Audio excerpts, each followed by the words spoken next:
알프스 산맥에 살고 있는 작은 부족의 족장인 외치는 갓 태어난 막내와 아내가 잠든 모습을 뒤로하고 산에 오를 준비를 마쳤습니다. 아들은 외치가 사냥 갈 때마다 데려가달라 졸랐지만 아직은 어리다며 달래곤 했습니다. 그는 가족을 책임지는 든든한 가장이자 버팀목이었죠. 이번 사냥은 며칠 더 걸릴지도 모릅니다. 식구가 늘었기 때문에 아내가 젖을 물리려면 고기를 충분히 비축해야 하기 때문이죠.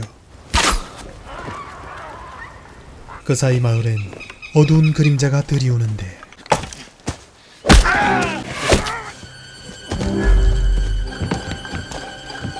아내는 아들에게 막내를 맡기며 도망치라 말한 뒤 필사적으로 저항하지만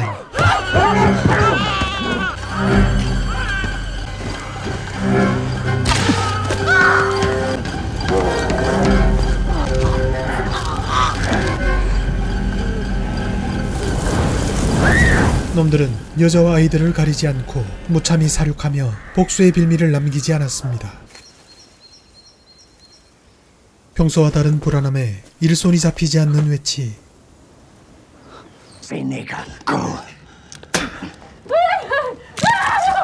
뭔가를 찾는 질문에 끝까지 저항한 아내는 비참한 죽음을 맞이하고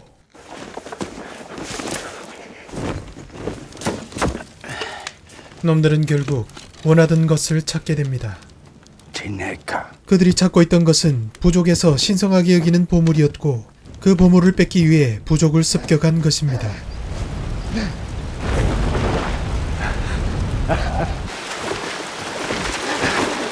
놈들이 떠나는 모습을 먼발치에서 보았지만 가족들의 생사가 급합니다.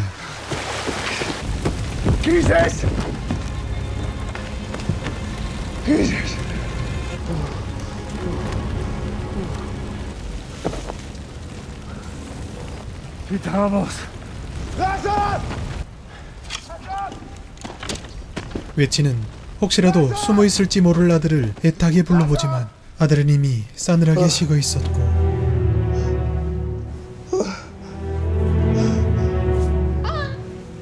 아들이 끝까지 보듬고 있던 막내는 다행히 숨이 붙어 있었죠.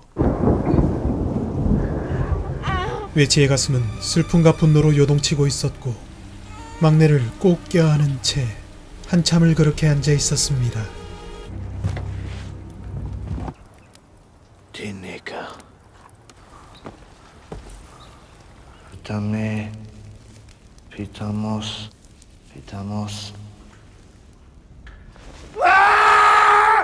가족의 장례를 치른 외치는 절규하며 복수를 다짐하고 막내와 사냥 한 마리를 데리고 추적길에 나섭니다.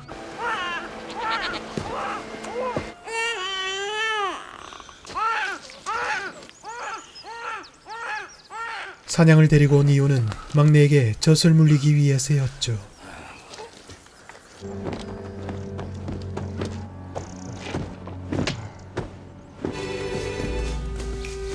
이치는 놈들이 피운 모닥불의 흔적을 발견했고 아직 열기가 남아있어 그들이 가까이 있음을 감지합니다.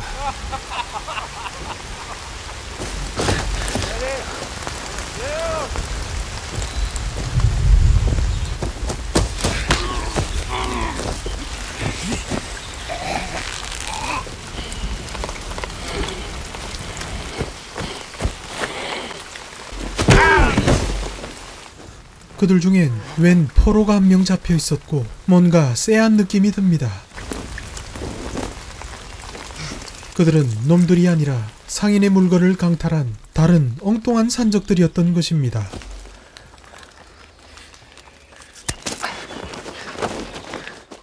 의치는 포로로 잡혀있던 상인을 풀어주지만 돌멩이로 기절시킨 한 명이 달아나고 없습니다.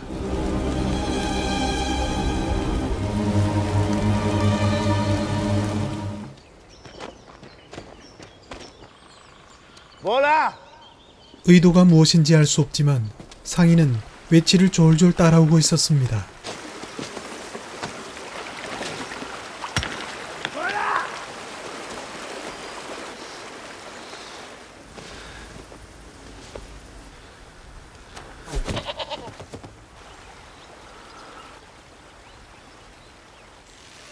사냥감이 겹치게 된 두 사람은 서로 적이 아님을 인식하고 식사를 대접받게 됩니다. 나이 차이가 나는 부부인지 아버지와 딸인지는 알 수 없지만 그들에게선 뭔가 묘한 분위기가 흐르고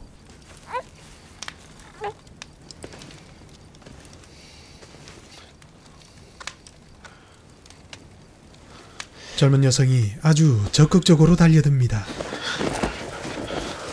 문을 닫아줘야 거사를 치르지. 아이가 없었던 그들은 외치에게서 자손을 얻으려 했습니다. 무리의 숫자가 많을수록 원시 사이의 생존 가능성이 높기 때문입니다.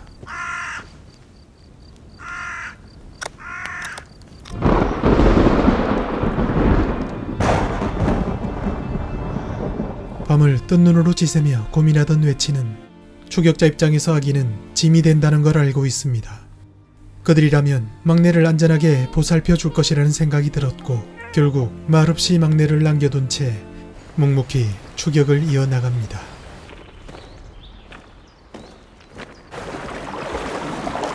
그렇게 한나절을 쉬지 않고 쫓아가던 즈음 놈들도 추격자가 따라붙었음을 알아차리게 됩니다.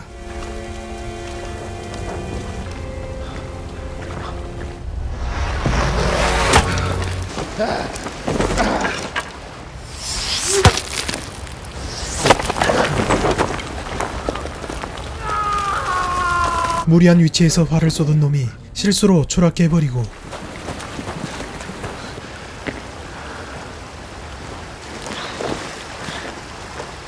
이미 숨통이 끊어진 놈의 누나를 짓이겨버려도 분노는 쉽게 사그라들지 않습니다.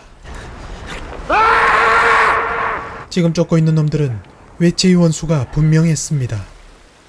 놈이 가지고 있던 거적대기가 아내의 것이었기 때문이죠.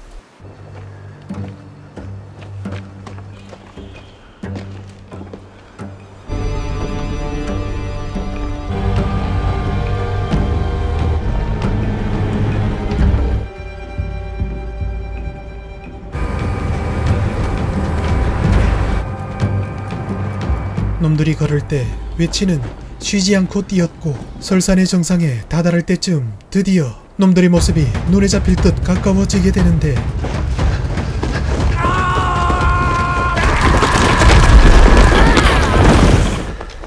이 무슨 운명의 장난인가. 적을 코앞에 두고 얼음이 깨지며 크레바스 속으로 떨어져 버렸습니다.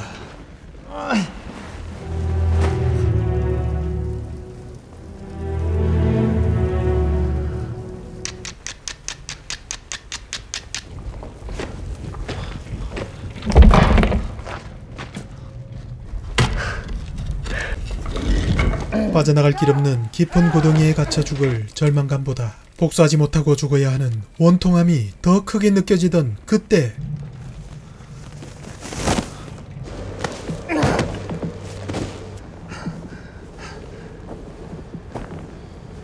살려준 것에 대한 보답이었을까. 상인은 이제서야 제 갈 길을 가고 적의 발자국이 남아있어 이를 쫓는다면 아직 기회는 남아있습니다.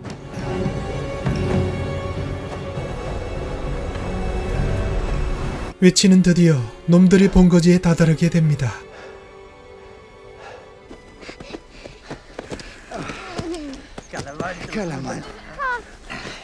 여자와 아이 할 것 없이 사륙을 벌이던 짐승들도 누군가의 남편이요 자상한 아버지였습니다.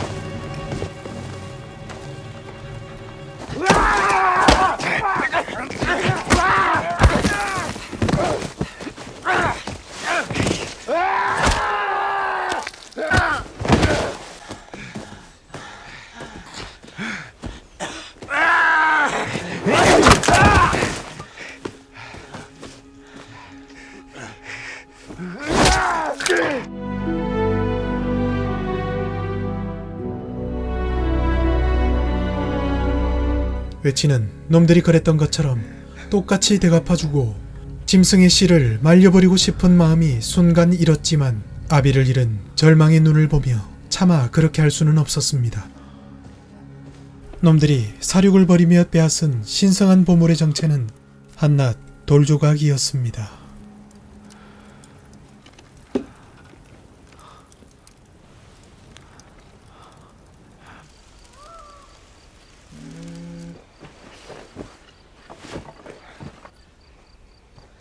어느 정도 평정심을 되찾은 외치는 놈들의 장례를 치러주며 남은 가족들을 배려했습니다.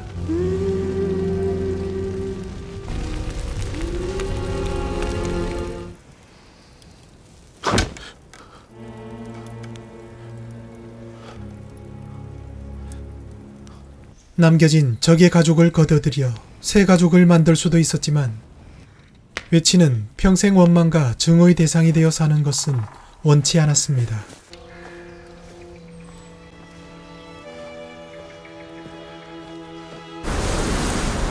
그는 돌아가는 길에 깊은 생각에 빠졌고 이 모든 사단의 원인이 보물처럼 아끼던 신성한 돌 때문이라 생각했습니다.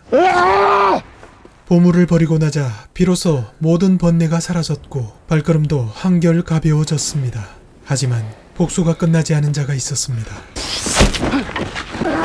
그자는 처음 실수로 공격한 무리에서 도망간 자였고 원한을 품고 그를 쫓고 있었던 것입니다. 얼굴을 알아본 외치는 그제서야 모두 내려놓습니다. 원한을 품고 끝까지 쫓아가 복수에 성공했지만 그 과정에서 또 다른 원한을 만들어버린 외치. 아무리 문명이 발달하고 사회 수준이 성숙해져도 신성한 돌은 곧 기름이나 영토로 바뀌었을 뿐 현재도 복수를 부르는 역사는 되풀이되고 있습니다.